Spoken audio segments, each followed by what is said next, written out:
नमस्कार दोस्तों, मैं नगीना शर्मा बोकारो से बोकारो गार्डन में आप सभी का तहे दिल से स्वागत करती हूँ।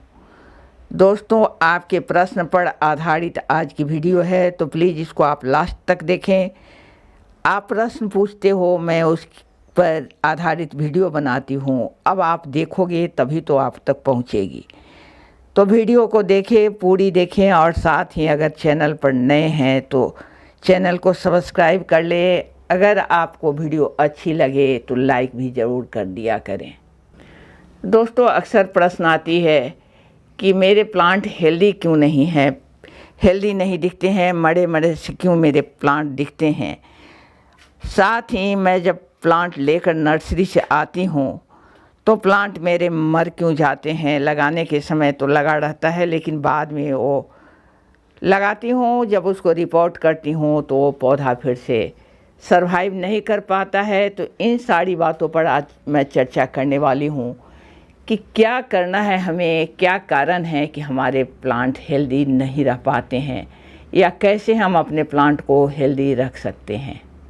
दोस्तों, आज इसी बात पर चर्चा होगी कि हम अपने प्लांट को हेल्दी कैसे रख सकते हैं और कैसे हमारे प्लांट अधिक से अधिक फ्रूट या सब्जियां देंगे, खुद भी हेल्दी रहेंगे और देखने में खूबसूरत भी रहेंगे।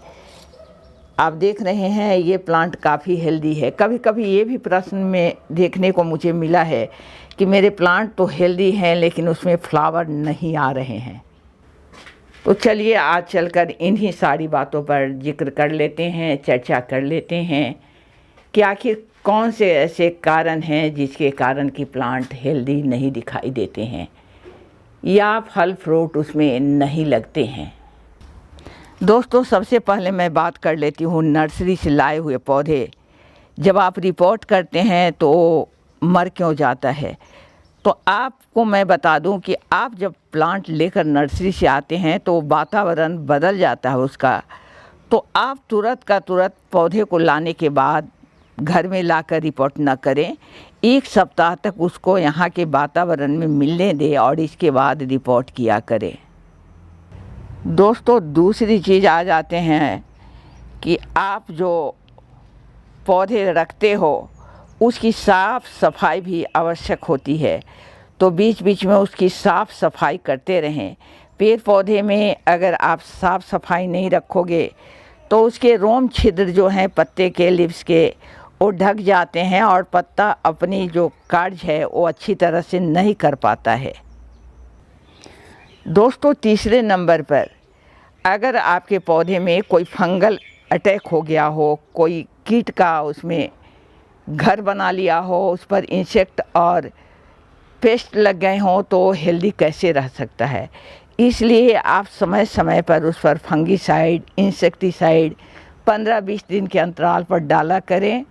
बेहतर है कि ऑर्गेनिक डालें तो ज़्यादा अच्छा रहता है और इस तरह से आपके पौधे जो हैं सो हेल्दी बने रहेंगे। अगर कोई बीमार पौधा होगा तो हेल्दी कहाँ से होगा और उसमें फ्रूट और सब्जियां और फ्लावर्स कहाँ से लगेंगे।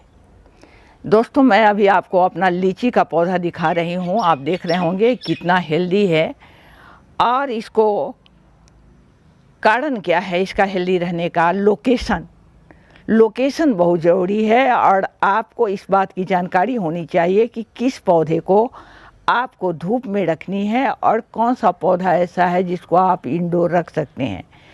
अगर आप इंडोर रखने वाले पौधे को आउटडोर में रख दोगे तो उसके लिप्स जल जाते हैं और जो धूप में सूरज की रोशनी में रहने वाला पौधा है उसको अगर इंडोर में रख लोगे तो उसमें फ्रूट और फ्लावर नहीं आते हैं। दोस्तों, अब मैं बात करती हूँ कि आपके पौधे अनहेल्दी कब दिखते हैं। कभी कभी ऐसा भी होता है कि पौधे का रूट रॉट हो जाए, पौधे को उसका जो स्पेस है, जो पॉट है, छोटा पड़ जाए। तो दोस्तों, आपको ये भी देखते रहनी है कहीं आपके पौधे के पॉट छोटे तो नहीं हो गए हैं जिसके कारण उसने ग्रोथ करना रोक दिया है, उसमें ग्रोथ रुक गई है और आपके पौधे अनहेल्दी दिखाई दे रहे हैं। इंडोर में रखा था पॉट को और निकाल कर मैं उसको अगर बाहर ले आती हूँ तो इस हालत में भी पौधे क्या होता है कि मर जाते हैं।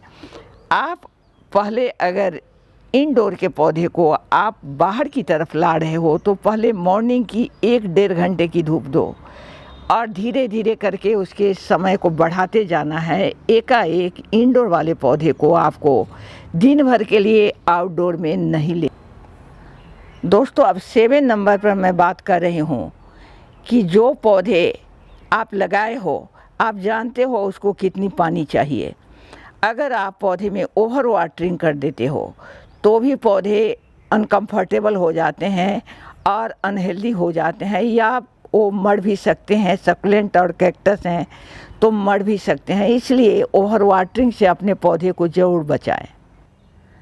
दोस्तों, 8 नंबर पर आप जो पौधे की ओवर वाटरिंग करते हो, जस्ट वही है आपका ओवर फर्टिलाइज़र। अगर आपने पौधे को ये समझकर कि बार बार खाद दे देते हो कि वो जल्दी बढ़ेगा, ग्रोथ करेगा, ढेर सारे फ्लावर इसमें आएंगे, तो ओवर फर्टिलाइज़र हो जाने से भी आपके पौधे अनहेल्दी हो जाते हैं और मर सकते हैं। तो अगर ऐसा हो जाए तो क्या करनी है, ये भी मैं आपको बात कर देती हूँ।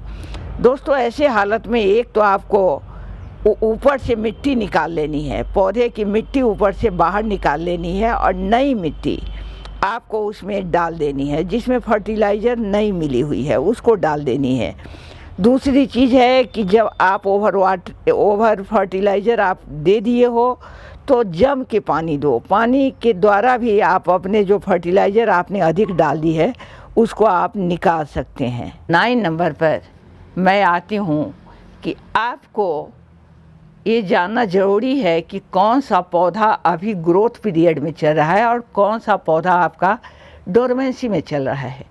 अब पौधा अगर डोरमेंसी में है और उस हालत में आप उसको तंग करते हो, तंग करना यानी आप उसमें बार बार पानी दे देते हो, या आप समझते हो कि ये बढ़ क्यों नहीं रहा है करके आप उसमें बार बार फर्टिलाइज़र दे देते हो, तो वो पौधा आपका अनहेल्दी हो जाएगा और जो भी उसमें पत्ते पहले से भी होंगे उसको भी वो गिरा देगा।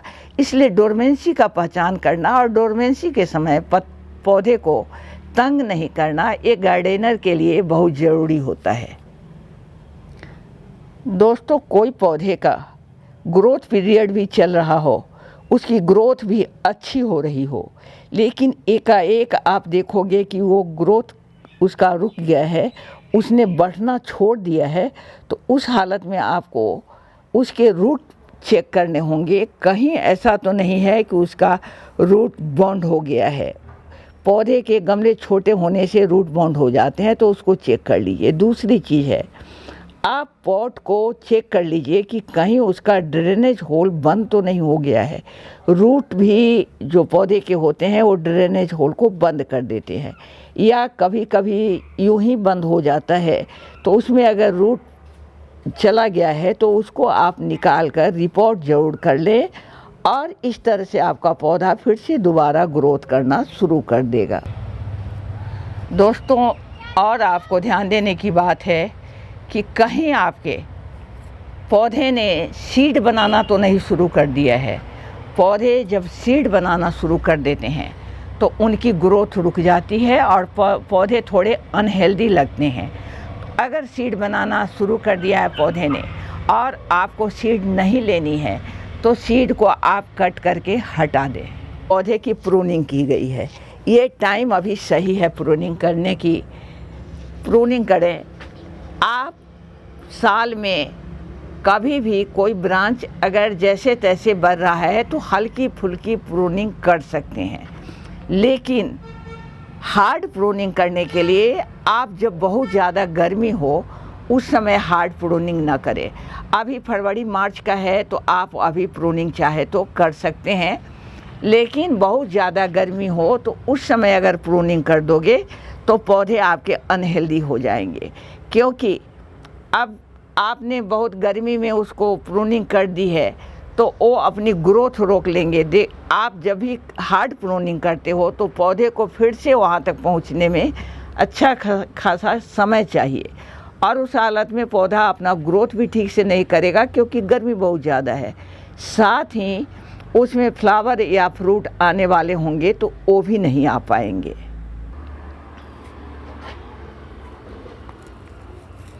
दोस्तों मैंने आपको यहाँ पर कुछ पॉइंट नोट करके ला करके आपसे शेयर की है। वीडियो अच्छी लगे तो ज़रूर आप लाइक कर दिया करें। अगर चैनल पर नए हैं तो सब्सक्राइब कर लें। मैं फिर अगली वीडियो में मैं आप लोगों से मिलूँगी। तब तक के लिए मैं चलती हूँ। आप सभी को मेरे तरफ से नमस्कार, आदाब, सत श्री अकाल और मेरे बच्चों को मेरा बहुत बहुत प्यार।